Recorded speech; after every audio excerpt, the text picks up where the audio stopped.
بفرمایید برادر عزیز. برادر همسری یک دوستان دیگم با شما که یک برادرم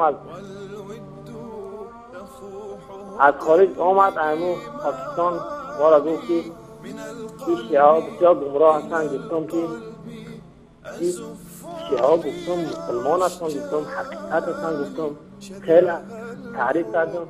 وقتی که شبکه های شما را باز کردم دیدم بسیار افسوس میخونه که باور کرد یا جهالت دستم. الله رسن.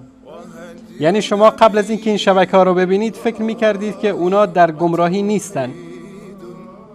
بله میگفتم حقیقی اسلام در ایران است. سبحان الله. سبحان الله. در تاجیکستان این را بسیار مردم عقیده دارن که ایران مسلمانی حقیقت در ایران است.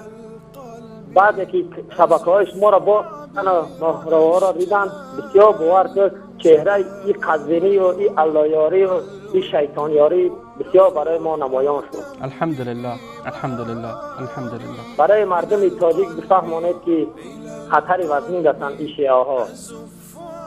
الحمدلله. بسیار تعریف میکردن که بسیار جان در مسلمانی حقیقی همونجا هست. یکی فهمیدن که حقیقت اونجا نبوده، اونجا گمراهی بوده. درست. تشکر از شما برادر عزیز.